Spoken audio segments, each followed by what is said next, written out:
Өнөөдөр бид Монголд болсон эвгүй явдлууд 44 дахь дугаарыг үргэлжлүүлэн оруулах болно. Нэгэн эмэгтэй хамгийн нандин дурсамж анхны хайр нь харанхуй түүх рүү хэрхэн шилжсэнийг 1995 оны болсон явдал говийн алга болсон экспедицийн талаар болон бусад түүхүүдийн талаар ярилцуулна. Тухлан суугаад таалан сойрхоно.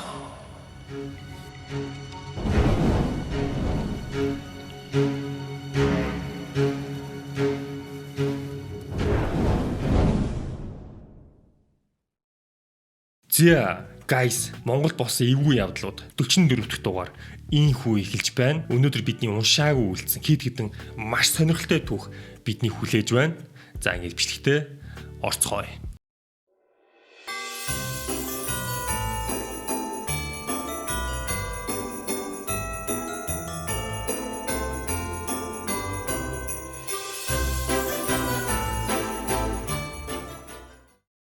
За эхний түүх нэгэн Facebook хэрэглэгчийн хамгийн нандин дурсамж байна. Гэтэ та хэд асуух бах.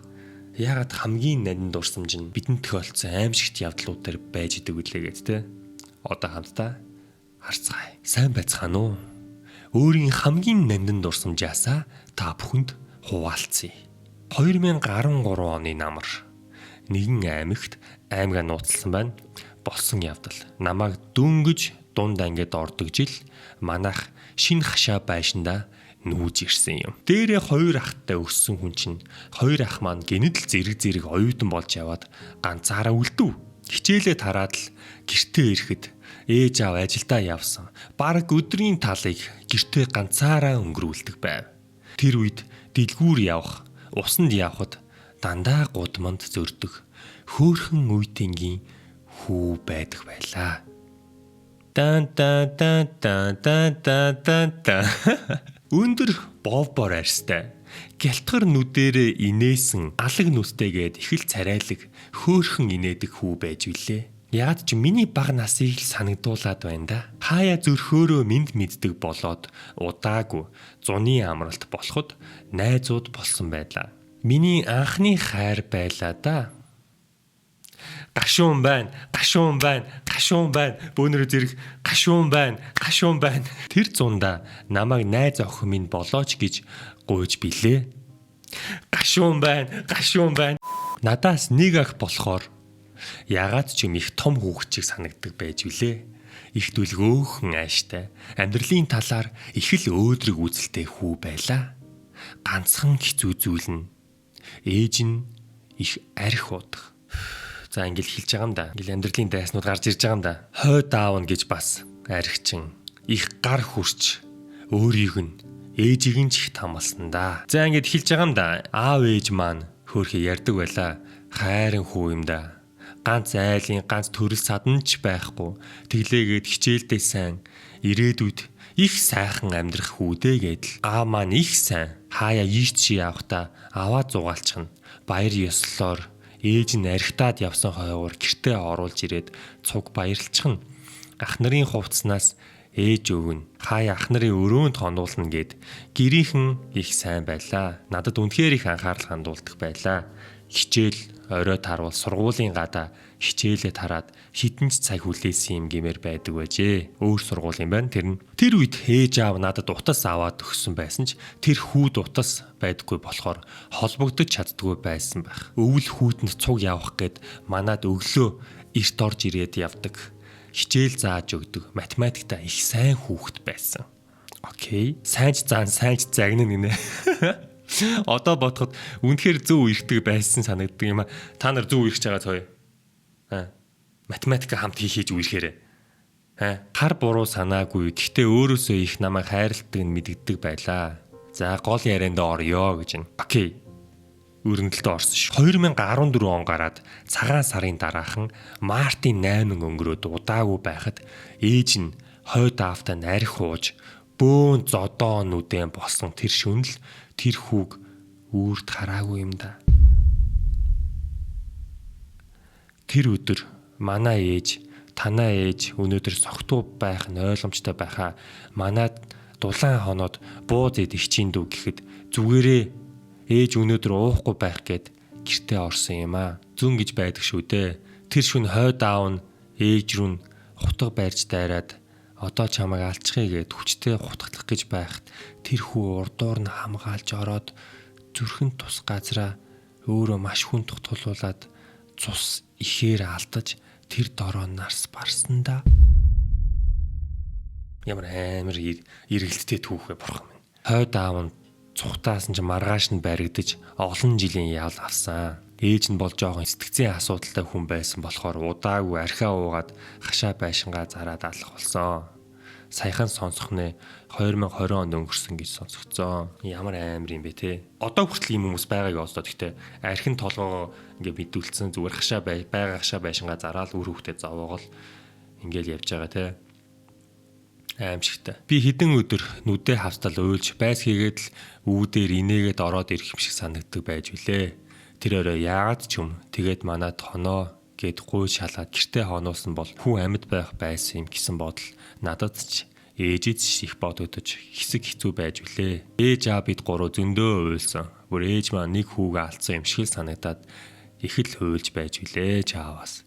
Би сургуулаасаа ганцаараа явж эхлээд тэр хүүтэй дандаа хамт явж байсан гудам маш урт байсныг ганцаараа явж байхдаа л анзаарсан байдаг. Хамтаа байхдаа их л хантай сайхан л байсан юм те. Угаасаа санаа нийлсэн хүнтэйгээ явхлаар хол зам ч гэсэн айгүй богдхон санагддаг шин. Зуны амралт болох төхөөд анги дэвших шалгалтай гээд их л заагүй хаавар болоод ханаад томоо хүрлээд тархлаас сулраад байсан үе юмдаг.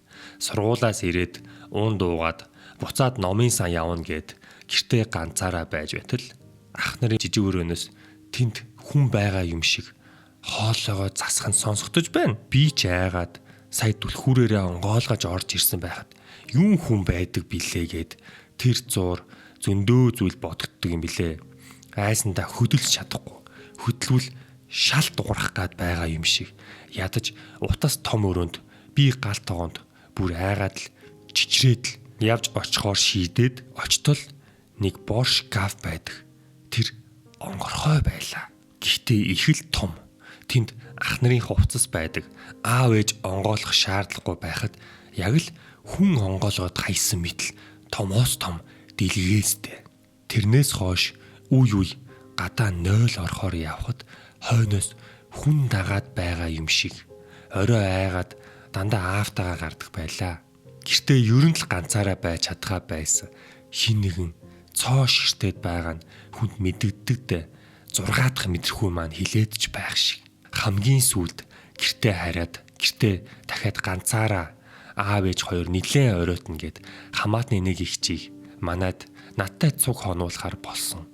Одоо манайх руу очно гэж ээж аав хэлв. Хэсэг байж байтал хашааны хаалга дуураад яг л хүн орж ирж байгаа юм шиг байсан. Би ч ирж байгаа юм байна дөө гэд тоогоогүй гадаа үүдний амбарын хаалга бүр маш тодорхой дуугарсан ч хин ч орж ирээгүй. Гинэтэл хүйд даагаад зүрх чичрээд бүр үнэхээр их айсан. Кинон дээр аимшиг хэсэгтэр гол дүрийг цухтаач тэнэг юм бэ гэд зогсоод байх юм гэж хэлдэгч үнэхээр айвал хүн яг л паниклаад айгаад хөдөлж чаддгүй юм бэлээ. Тэгээд сэртэл ээж гараас хатгцсан. Түргэний эмч тусал залгаад байж байсан. Окей, эмч ядаргаанд орж ийл гэж хэлсэн. Хамаатны их чиг ирэхэд би ухаан алдаад галтгооны шалан дээр унсан байсан гэдэг. Ээж аавда бүгдийг хэлэхэд ээж маань нэг л биш байгаад байна гэд маргааш нь хичээлээс чөлөө аваад өөрийн хамгийн сайн гэж мэддэг зайран дээр очисон. 40 дөнгөжл гарсан байх. Тэр үед тэр зайр намайг анхаарад гим хоргүй цагаахан хүүхдүүд гимгүй нөхөрлжээ. Даанч нэг нь эрт хорвоогоос буцаж гэхэд л би ээж аав зогт усцгаасан байдаг. Тэр зайран хэлэхдээ охинд чинь өөрөөсөө ч илүү хайртай хүү байж л гэсэн. Гим хоргүй зүгээр л дэрэгдэн байж байна. Их л гомдол тээж амьдэрсэн хүү байна. Сайн гэрт заяасан бол ихийг хийх хүү байж гисэн. Танаа гэртэл байх дуртай юм байна. Гимгүү энэ хүүг тайван амраа даа гэдэл 3 өдөр дараалж ном уншиж миний сүнс үлдийг дуудаж номын үйл үйлцэндээ бас ээж аавынхын оронд сайн буян хийж өгөөрэй гэсэн. Аргагүй шүү дээ. Оршуулга гэж ээж нь сүрхийл хийсэн санагддаг юм. Одоо бодоход ямар ч гим хоргүй амьдралын төлөөх гэгэн хүслээр дүүрэн ийм хүүхдүүд хичнээн бидэнд мэддэхгүй хорвоогоос гомдолтой явсан бол гэхээс өөр эмтэрдэг. Амьдралын минь хамгийн нандин дурсамжууд анхны хайрын нандин үерхэл гим хоргүйхэн хүүхэд насны минь хайр тэр нэгэн хөвгүнд би одоо хүртэл баярлаж дандаа залбирдаг. Тийм жоохон насандаа хүний дээстэй богинч гэсэн хугацаанд учирч хамт байсандаа баярладаг. Дандаа ярьдаг байж үлээ. Би банкнд ажилладаг эдийн засагч болно гэж. Тэгээд чамтай хурмын ордонд хоримлаад тэдэн хүүхэдтэй болно гэж гэгээхэн мөрөөддөг хүү байсансан. Одоо байсан бол яг л 25 хүрсэн сайхан өндөр нүдэрээ инээсэн залуу байх байсандаа гэж боддог. Бас энэ хүүтэй хамт ахуулсан нэг ч зураг байдаггүй. Хаяада дотор хоосруулдаг. Бас миний төрсөн өдөр 3 сарын сүүлээр болдог болохоор бэлэг авах гээд мөнгө цуглуулж байсан юм шиг байгаа юм хөөрхий. Бид хоёрыг үерхдэг гэдгийг мэддэг тэдний ангийн 2 хөвгүүд мэддэг байлаа. Зүг нэг болохоор хаяа цуг явцгаадаг байсан. Тэр хоёр хизээ сүлд нь хэлж байж үлээ. Том машинаас ачаа зөөж мөнгө цуглуулж байгаа төрсөн өдрөөр нь пүүз авч өгснө гэж ярьдаг байсан. Йоо хөөрхий дөө. Тухайн үед Adidas-ын All-Star гэсэн загвар их мод болоод охтууд их өмсдөг байсан. Би нэг удаа л ийм пүүз авмаар нь гэд хэлж байсан санагдаг. Энэ хүрээ дуусгая да. Бичвэл маш олон зүйл байгаа ч эргэн тойрон чинь хүчрхийл дунд байгаа бяцхан зүрхнүүдэд гараа сунгаж байгаараа хүмүүсээ. Бас хүүхэд гэдэг хариуцлага юм шүү гэдгийг энэ явдлаараа дахин хэлмээр байна. Өсгөж чадахгүй юм бол хүүхэд битгий дөрүүл зовоогоорой. Нилээд л урт болсон ч энэ хүртэл уншсанд баярлаа гэж байна. Ер нь амар түүх байна. Нандин түүх ихэв түүхээр эхлээд нилээн эвгүй онцгүй төгссөн түүх байлаа. Бас нилээн сургамжтай тий. Ялангуяа Монголд тий ямар олон архинд донцсон эцэг эхчүүдтэй хүүхдүүд гэртээ зовоод магадгүй энэ бичлэгийг үзээд сууж байгаа ч юм бэлээ тий. Хань болоод ингээд жоохон ч гэсэн сэтгэл санаагаа хуваалцчихвэл одоо тэгээ яамаа да тий. Иймэрхүү тохиолдол бол маш их байгаа. Тэгээ одоо яагаад ч хэцүү тий. Яаж одоо тэгээд хэдүүлээ. Яандаа нэр. Айгүй өрөвдөлтөй түүх байна. Энэ түүхийг уншиж байхад ер нилээн ингээд нүд чихтэй боллоо. Хоосроо цонин болчлоо гинэ. Ер нь бол тийм мэдрэмж авлаа. Нулимстай уншлаа гэж байна. Йоо зөндөө уйлчлаа гэж. Ер нь бол уйлахаар түүх байна уу? Та идчихсэн. Зарим нь уйлсан байх. Сая бол. Энэ түүхийг уг нь хамгийн сүүлд нөрсөн бол зүгэрч байж. Одоо өөр түүх уншчихсан чинь нэг л сонио хоосроо явчих чинь яана. Зарим түүхийг уншаад зохиосон түүх байгаасаа л гэж бодох юм. Саяын түүх бол нэг нь байна. Өнөөдөр бичлэг ондоотой хамтарч байна. Guys, ондоогийн хэрэглэгч нартай шинэ жилийн супер бэлгээ задлж гин. Хэрвээ та ондоогийн датаг Happy Pay аппликейшнаар авахд таны төлсөн мөнгөний талыг бүр буцааж танд эргүүлэн өгнө гэвэл та итгэх үү? Та ямар ч багц, ямар ч дата авсан хамаагүй та датагаа Happy Pay аппликейшнаар авахд л таны тал мөнгө чинь буцаагаал дасан чинь орчин гэсэн үг. Гайхалтай биш гэж юу? Тэгээ энэхүү урамшуул оныг дуустал үргэлжлэнэ. Тэгэхээр одоо бидэнд нэг урт хугацаа үлдээгүү гэсэн үг. Бүгдээрээ сайн датагаа авч амжаарай. Ондоогийнх нь яалч буцаасаа ондоо урамшуул зарласан байна. Ингээд биштэй эргээд орцгоё. Сайн уу? Ондоо Happy Pay хамтраад энэ оныг дуустал 50% кэшбэктэй боллоо. Хүссэн датагаа аваад дансандаа тал мөнгөө эргүүлж яваарай. Оноос өмнө ондоо датаг онцгой үнээр нөөцлөд авдаг цаг. Ондоо чиний талд. За дараагийн түүх ямар амар юм бэ гэсэн комент байна. За ямар уншия. Хинтээ аймгийн хаа нэгтээ болсон явдлаа. Дээхэн үед сүнс жөтгөр гүйдэл гэх мэт зүйлд огт итгэдэггүй хүн Хинтээ аймагт байдаг гэлцэн. Их л баавартай залуу байдаг гэсэн. Яг л булчинтай түшиг ба шиг. Хаяада бүх байралд нь ганц нэг сархад хүртгийн хувьд бол хүрчихнэ. Даан гэж дантраад л гэсэн үг. Энэ хэсэг нь би биш байна. Тэр ах хүү эдэр насны залуу тул тэр голын хөгшин буурайнуудад тусалдаг жигтэйхэн сайн нэртэй хүн. Нэг өдөр айлд сүү авахаар гэртээ байдаг 4 бетондоо морныхаа ард хүлээд байж байгаа энийг л уншсан түүх болоо явчих чинь. A few moments later. Уншиж байгаагүй юм шиг байна. Уншиж байгаагүй юм шиг вэ шүү. Гэтэ нэг түүхтэй амар ойрлоо сонсогдлоо. Нэг өдөр айлд сүү авахаар гэртээ байдаг 4 питоно мориныхаа ард хүлээд нар мандах үед гэрээсээ гарлаа. Ээж нь миний хүү замдаа битгий саатаарай. Аль болох хурдан яваад хурдан ирдэг юм шүү гэж захихад за яавал гэжтэй. Ээж юу сүртэй юм. Ямар анх удаага явж байгаа штэ гэж сайхраад морио ташуурдаж гарлаа. Хэсэг давхиад гэрээсээ нилээн холчсон байлаа. Хэсэг амарнаа хөө. Морьч бас цуцаж байгаа байх гэж амандаа бутнаад хазаараа татаад мориноосоо буун өвдөглөн суугаад дахилж гарав. Хизээний танил болсон нутгаа ширтэн ирээдүйн сайхны бодон нэг жуумалзаж аваад за хөдлийгээд босвол араас хин нэгэн даган босох шиг сэп хийсэн чимээ сонсогдлоо. Юу юм бэ те? Иргэн харвал хөлн чөдөртэй мориноос өөр юу ч алга. Мань ах ч өөрөө нэг тийм юмнаас айж имэн гэж мэдэхгүй болохоор юу вэ гэдэл өнгөрлөө. Мориндоо мордоод нөгөө айлын зүг шогшин явхад ард нь байсан питонууд хоорондоо хаврилдан дон дон гэж дуурна. Өнөөх айлдаач ирээд гэрийн эзэнтэй нь буу халан суулаа. Удалгүй гэрийн эзэн жоороо ухан ганц юм гаргаад ирв. Ганц юм гэдэг нь ойлгож байгаах. Арх ганц юмнаас үгүй гэж хэлж чаддгүй тул ээжийнхээ захиасыг үл санан ширээний ард тухтай байрлалаа аваад суучгав. Хідэн цаг өнгөрч нар шингэхийн наах нь за ах хүн эртхэн мордё. Ээж аав хоёр намайг гэртээ хүлээж байгаа. Гэхдээ миний дүү орой болчихсон юм чинь хоноод яв. Юмыг яаж мэдхв?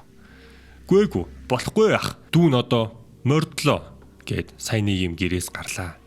Сүүгээж дүүргэж аваад буцаж мориндоо хүлээд дараа уулзъя хаа. Сайхан амраараа. Чүү гэд давхин гарав. Гэрээс нилээн зайтай болж цулбуура баг зэрэг татан шогших янзанд орвол ард нь байсан питонууд дахин хоорондоо хаврилдана. Дон дон гэдэл ах ихэндээ тоохгүй нилээн яваад гинэт сүүтэй питон яахлаараа хөндөй дуурдаг билээ гэж бодон иргэн харвал дөрвөн хөллөөрөө байжгар. Иргэн харвал вэ штэ. Дөрвөн хөлөлсөн сагсгар урт үстэй нүдний ухархаа нь хоосон зүйл түүний нэрийг дондог гэж дуудана. Дотор нь харлан айж балмагдахын зэрэгцээ ташуура чангатхан хамаг хүчээрээ хоёр мориныхоо хоёр ташаа руу ээжлэн ороолгоно. Юу вэ? Муу үзээрийн юм түй гээл нөлмөх юм бол чи над руу нүлэн мань гинэ. Дондог гэж дөрвөн хөллөн яг ардаас гүгээд л байв. Маш их айж сандран нэм итгэд гэрээ дойроод ээжээ намайг авраарай гэд хашгичж байв. Миний хүү яасан бэ гэд ээж нь сандран гарч ирвэл мориноосоо унаад өвдсөн шинжгүй босож ирээд ээж хүүхч нь энэ авч явна гэд байна гэд ээжигээ тойрон ямар нэг юмнаас айн үнхэлцэг нь хагарах гэж байгаа мэт ойлов. Ээж нь ч юу болсныг мэдээд өвгөө болохоо байлаа. Хурдан гараад ир гэж ээрэн хэлвэл өвгөн гэрээ санд мэд гарч ирээд юу болов? Яав гэж хэлэхэд хүүхэд нь аава амь авраарай. Би явахгүй. Үгүй явахгүй гэд гэрээ тойрон гүйж байв. Өвгөн учрыг гадарлан гэрлүүгээ гүйж ороод авдраа уутлан судар гаргаж ирээд эрхэн эргүүлэн майн уншлаа. Гадаах амь гуйх хүүхдийн чимээ ордтаас аниргүй болчихов. Харин оронд нь эмээний миний хүү гэж ойлгох чимээ сонсогдно. Гараад харвал нүдэн нээлттэй чигээрээ газар унчихсан байв. Гэхдээ амьсгалж байна. Хурдхан шиг л энэ голынхон хамгийн сайн үзэж хардаг ламынд очоод үзүүлвэл танай хүүхэд болохгүй газар саадсан, бузарлагдаж тэр газар байдаг их хүчтэй тэрэн танай хүүг дагаад энэ хүртэл ирж гэд хонх дамраа зэрэг хангинуулан амандаа ном хурдлаа. Одоо зүгээрээ гэртээ хараад Хүүгийнхээ толгойд сүйд усаагаад гэрээ нар зөв тойруулж алхуулаарай. Тэр зүйл чинь гэрчин шүглсэн байж магадгүй гэжээ. Энэ зураг гэхдээ ямар учиртай юм бол?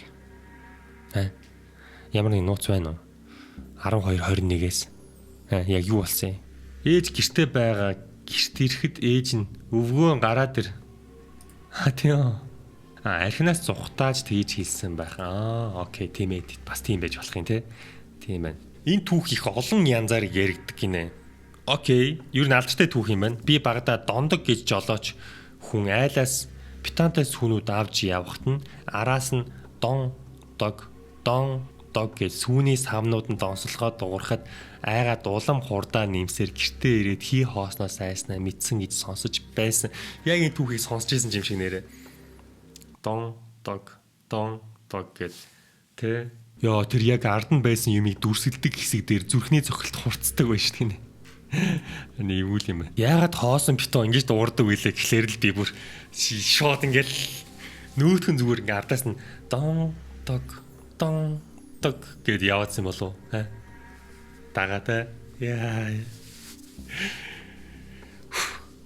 Дондог гэдэг нэртэй хүмүүс болгоомжтой байгаарэ. Арчин дон дог гэ хоёр юм хооронд дуурайд байвал ивүүл юм гэж ойлгоорой. За юу. За энэ нэлээд сонирхолтой үйл явдал харагдаж байна. Говийн алга болсон экспедиц гинэ.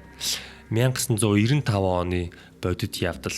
Говьд ер нь ингээ ганц гэр говьд болсон явдал, говийн зэрэглээ мэрглээ гэж ер нь говьтой холбоотой аимшигын явдлууд их байдаг. Тэгээд энэ бас нэг бос явдал юм шиг байна. 1995 онд Шинжлэх ухааны академийн харьяа геологчдын баг говийн гүнд эртний усны судал ховор ашигт малтмалын зургал хийхээр гарсан байдаг. Багт нийт 5 хүн байсан бөгөөд тэд хатан сүйх бүсээс цааш хүн бараг амьдрдаггүй баруун чиглэлийн хуурай говийг сонгожээ. Окей, эхний 2 өдөр бүх зүйл хэвэн явсан. Радио холбоогоор тэд цаг агарын мэдээ явуулж байршуулсан цэгүүдээ мэдээлж байсан. Гэвч 3 дахь өдрөөс хойш тэднээс ямар ч тохио ирээгүй. Энэ бүр болсон явдал юм биш 95 онд. Улаанбаатараас хайгуулын баг гарч тэднийг сүүл тэмдэглэсэн цэг рүү очиход машин нь хөдөлгүүр унтарсан байдалтай. Бүх буудалсан зүйл нь яг хിവэрэ байжээ. Майхан босгосон. Хоолны сав, цүнх, зурглалын твтер бүгд үлдсэн. Машин түлхүүр нь яг машинаа асаахад бэлэн байсан. Мөрөөрөө 4 хүний алхалтын уул үнэхээр алсад чиглэн замхарсан. Гэхдээ хамгийн хач нь 5 дахь хүний мөр огт олдоогүй. Мөрүүд тодорхой харагдаж байгаад 300-аас 400 м яваад гинэд дууссан. Салхи тэр өдөр штил гэж өгсөн бол байсан тул элсэнд даруулсан гих боломж байгаагүй. Эрдэмтдийн нэгийн хувцас үүргэвч усны сав хүртэл үлдсэн байсан ч хүн өөрөө олдоогүй. Ямар амар нууцлаг юм бэ те?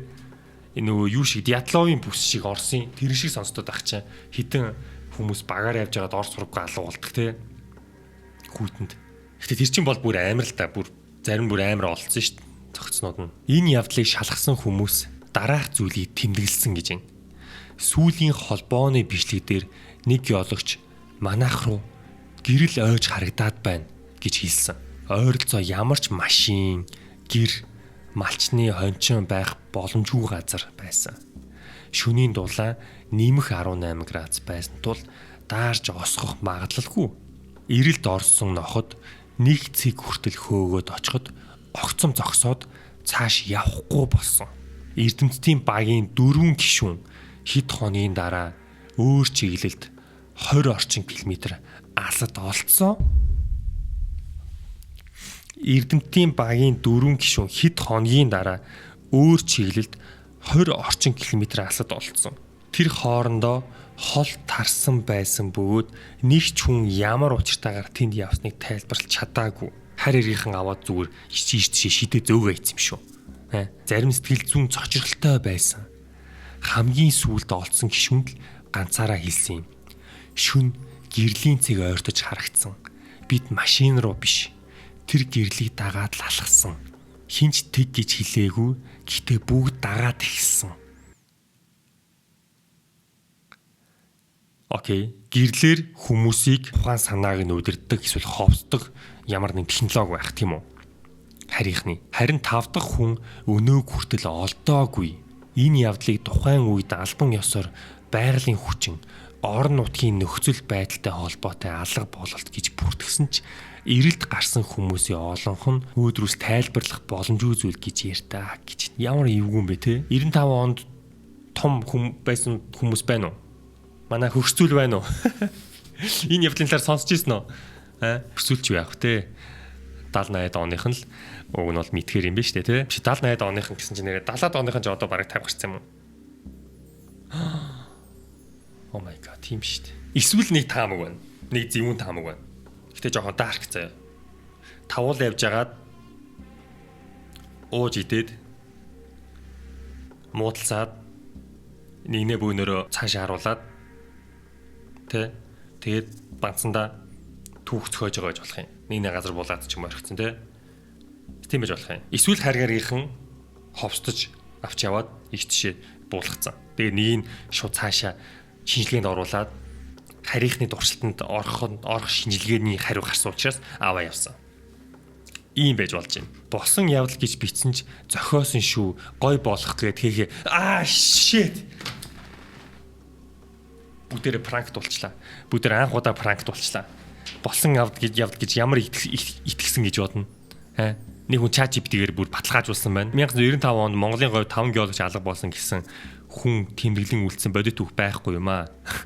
Би уг явдлын талаар олон их сурвалжаас хайлт хийсэн боловч алдартай баттай баримттай мэдээлэл олцсонгүй гэж байна. Монголчууд Яатловын түүхэнд хит донтоод нэг нөгөө дөрвөө нувчсан хэрэг үтэй гинэ. Шал худлаа ийм болоогүй гэж байна. Гой зохиожээ гинэ. Яг гой зохиосон байна. Зохиохын хувьд бол гой зохиосон байна. Намайг дөнгөж чадлаа. Баяр хүргэе. Үзэгчдээс бас дөнгөж чадлаа. Баяр хүргэе. Гэтэ ер нь бол дайжгүй. Гэтэ ер нь бол Яатловын ийм Монгол төрлийн хувилбар бас яагаад байж болохгүй гэж тэмстэй. Дайжгүй л биш. За энд нэг түүх байна. Энд нэг хүн гэж эн чинь харин байж болмоор итгэмээр түүх байна шүү. Зарим нь бас арай л хударсан байж идэг шүү гэж байна. Окей, тэгвэл маш бодиттой түүх хэдүүлээ уншия. Өөр тохиолдсон явдлыг бичгээр шийдлээ. 2024 оны 4 сарын 7-нд их нэртэйг бүр яг он сартайгаа биш шүү. Энэ яг үнэн бодит түүх гэдэг нь бол бүр үнэртэж байна. Яг үнэн үнэртэж байна. Надаас үнэрчсэн байна. Sorry. 2024 оны 4 сарын 7-нд их нэртэйгээ хамт гэр бүлээсээ тусдаа амьдрахаар болсон юм аа.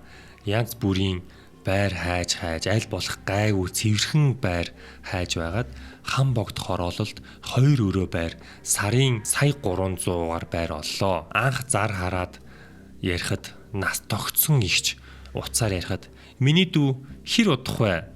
Удаан хугацаанд түрээслүүлэх гэр бүл хайж байна гэд их л дайжгүй яриа хөрөөтэй ихч байла. Одоо түрээсэлж байгаа хүн дээр н ороод үүсчих гэлээ. Бид хоёр ч төд удалгүй өгсөн хаягаар очиж үзсэн юм. Хаалганы цаанаас бид хоёрын үеийн охин ухтаж авсан юм. Би яагаад ч юм ормооргүй, тухгүй, харанхуй мэдрэмж төрөөд хаалганы хажууд зогсож байгаад ихнэрээ миний хайр үзчих гэдэг. Ямар анаа уцгаар вэ? Энэ нэг л эвгүй газар байна. Хайр ороод үзчих. Энэ нөгөө сүүлийн түүхт гэхдээ ойролцоо байна те. Нөгөө ороход л эвгүй байсан гэдэг. Миний хайр үзчих гэтэл ихнэр болохоор цэвэрхэн байр байна гэд бид хоёр гарлаа. Төд удалгүй байр нэгчтэй уулзаж 1 жилийн гэрээ байгуулсан юм. Нүүж орсон эхний өдөр байр нэгч манай ихнэр бид хоёроос унтлагын өрөөнд байгаа шкафны хаалгыг яасан ч битгий онгойлгож болохгүй шүү. Манай нөхөр бид хоёрын эд зүйлс байгаа гэж хэлсэн юм. Яг энэ түүхийг яасан чинь нөгөө нэг амар түүх санаанд орчлоо. Нөгөө болсон явдал санаанд орчлоо. Шкаф маф ярьсан чинь. За ямар түүхийг мэдж байгаа. Яа чимдаа. Тэгээд би унтлагын өрөөнд биш том өрөөнд эхнэр хүүхдтэйгээ хамт кино үзэж хонлоо. Манай эхнэр хуучин түрээлж байсан охинтой фэйсбүүкээр найз болчихсон юм. Яагаад вэ гэхээр тэр охин зарим зүйлээ түр үлдээгээ дараа авъя гэсэн юм. Эхний хоног кино үзээд хэвтэж байхад янз бүрийн чимээ галт тогооны өрөөний хэрэгслүүд эвгүй дуугарч байлаа. За ингэж хэлж байгаа юм да. Би хараа юун чимээ гараад байна гэсэн чинь эхнэр тэр охинтой чааталж байгаад угаасаа ингэж юм дуурайд байдгийн гинэ хараа гэлээ. Тэгээ тэр шөндөө би сүнсэн даруулж маш духгүй амарсан юм. Маргааш нь ч гэсэн том өрөөнд ор засаад унтлаа. Яагаад ч юм тэр унтлахын өрөөнд орж болохгүй гэсэн шиг эвгүй мэдрэмж төрөөд болдоггүй. Би уулна сүнс жөтгөр гих зүйлд итгэдэггүй юм. Тэр унтлахын өрөөнд ороход хамаг биеэр шар ус босоод нэг л эвгүй мэдрэмж төрөөд байсан. Тэгээд эхнэр хүүхдээ айлгчихыг санаа зовоод юм хэлсэнгүү. 3 дахь өдөр эхнэр унтлахын өрөөнд унтмаар байна. Яагаад энэ өрөөнд унтаад байгаа юм гэхээр нь за зүгээрээ кино үзээд хонё гэж хэлээд өөр ч юм ярьсангүй. Унтлахын өрөөнд унтраах боллоо. Унтлахын өрөөнд унтцгаах боллоо гэж байгаа юм болов уу? Эхнэр охин хоёр маань төд удалгүй унтаад өглөө би уцаа оролдож байгаад цонх руу гартал нэг хар хүн шиг хэлбэртэй зүйл цонхон дээр зогсож байгаа юм шиг харагдлаа. Би харсан даруйда хүнжилдөө толгоогоо оруулаад нүдээ айнаад хөвчихсэн юм бодож хөвтөж байгаад яг унтах гэсэн манай охин орилоод уйллаа. Гэрлээ хасаагаад гартал миний охин яг хүнтэй ноцолдож байгаа юм шиг дээшээ хараад гар хөлнөс харвалзаад орилоод зүгээр бай. Ээжээ ааваа гэд уйлаад байсан. Би босоод охиноо тэврээд үүр цайдал уцаа оролдоод нар гарахаар унтлаа.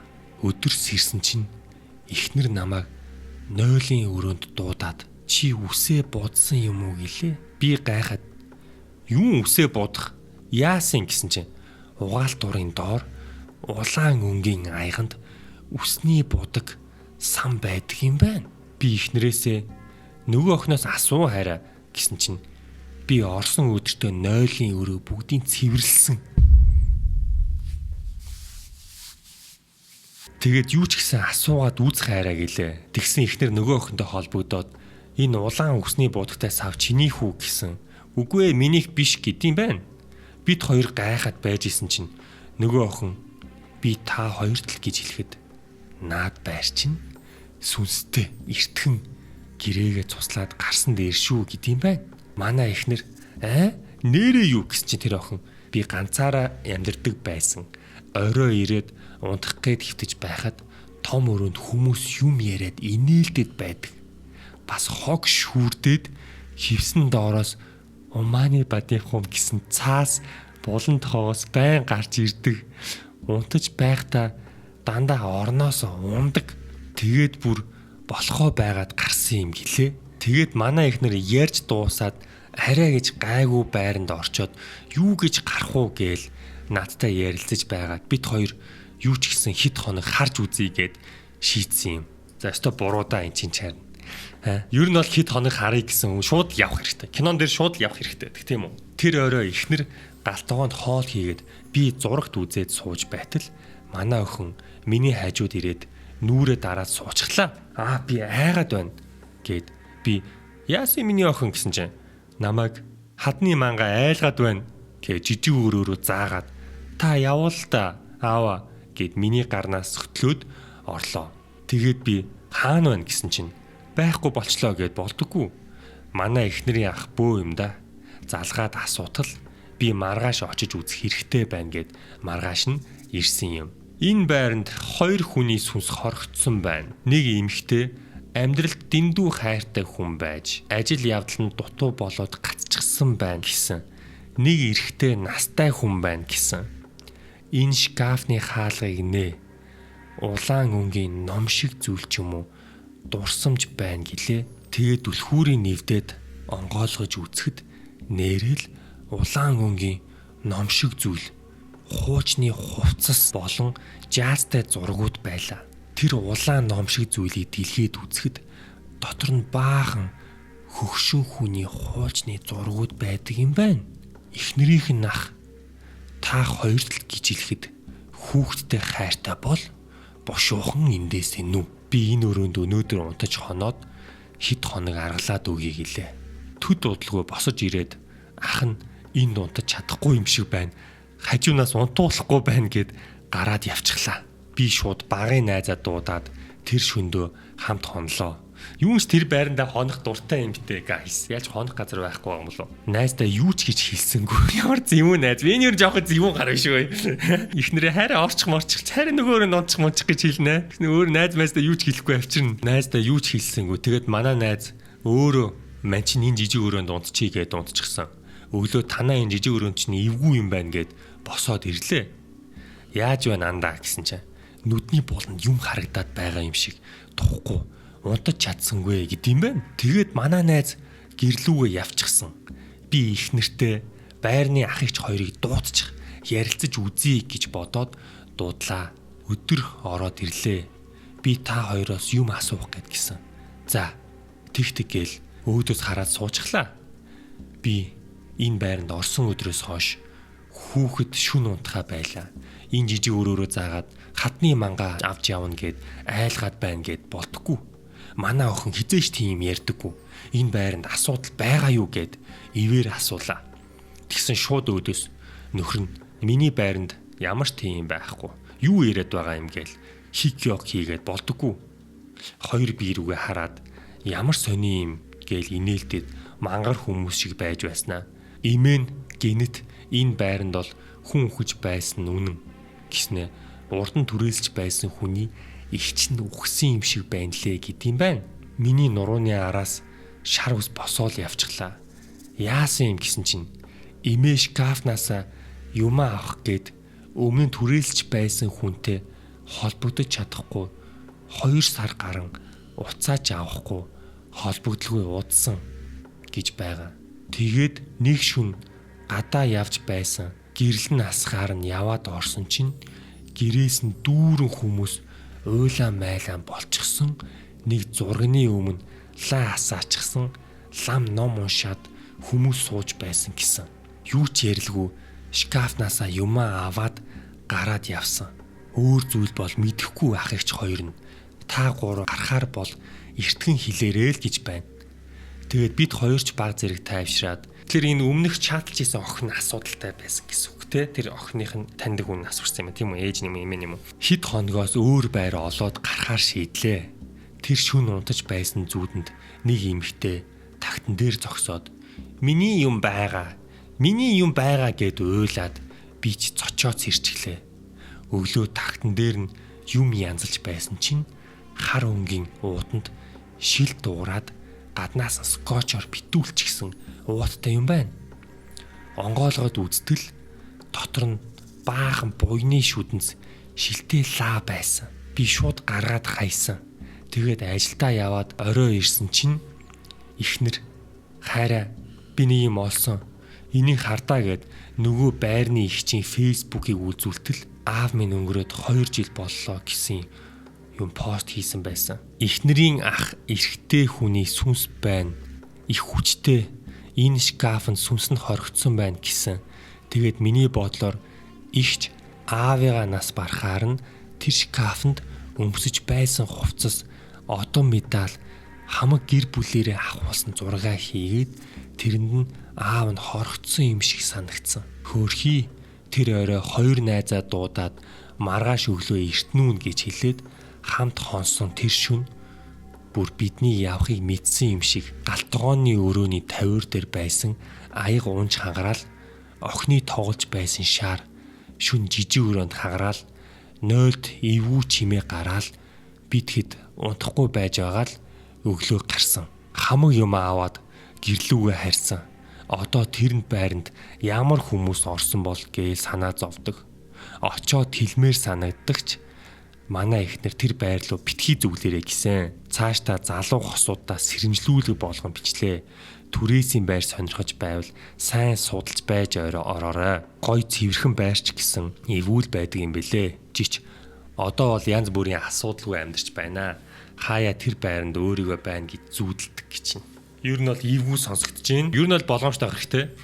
Хэрвээ байр түрээслэх гэж орлоо гэж бодоход танаа шкафын чинь нэг юм байгаа удахгүй ирж аав. Эсвэл түр байжиг мэжиг гэх юм бол тэгээд ер нь бол эвгүүтлээ гэсэн үг. Би бүр амар юм бодцоо явж ирсэн. Тэр шкафын дотор нь хүний цогц могц бодоо явж ирсэн. Харин гай өсөнс мүсний асуудал болж таарлаа. Үхсэн хүнээс биш амьд хүнээс ай гэдэг тэр имээ бол буйндаа бузар хийж байгаа хүн байна да. Карма нөхөртөө хүний энергиэр хоол бэлдээл бузар мөнгөний төлөө үүлийн үр гижэн гинэт гараад ирсэн үсний буудагтай айгаа нь энэ байна.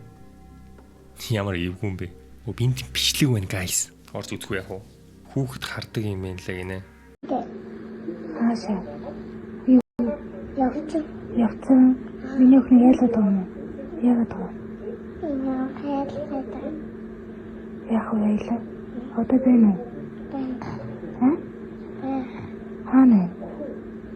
Талаа. Хаана? Йоо ямар эвгүй юм бэ?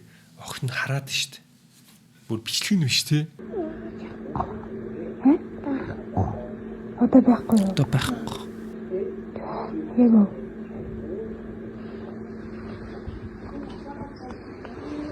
Байна уу? Хаана? Хараач. Одоо байхгүй нь.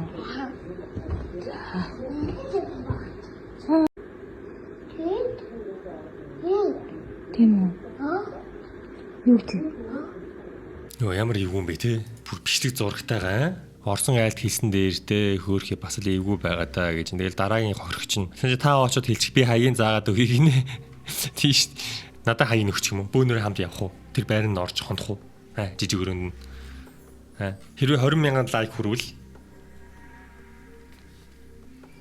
за боллоо. Гинт ажиллаа. 204-ийн 1-р орц гэж шүү. Хамбогд хорооллын 204 1-р орц. За guys маргааш уулзъя тэнд. Яг иймэрхүү юм болоод байраа зарж билээ.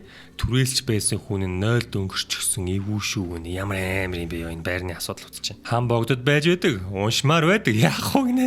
Хамбогдынхан уучлаарай. Тэр айлд орсон хүн гэсэн чинь үзчихвэл яах вэ энэ бичлэгийг. Viva юу н эвгүй хороол юм аа. Нөө Viva City юм уу? Хамбогд гэж. Viva-гийн 11-ний нэг тийм байр байдаг гэж сонсож байсан. Гэхдээ ямархуу хүн байдгийг бол сонсоогүй. 6 жил болоход нэг удаа хотхны группт ороод төд хөдөлгөөн устгасан байсан. Viva City нэр яатсан юм бэ? Саяхан л Viva City-ийн талаар бичлэг орсон. Одоо дахиад уу? Хамбогд нь ердөө Viva City юм биш үү? Ер нь бол ямар нэг учиртай юу?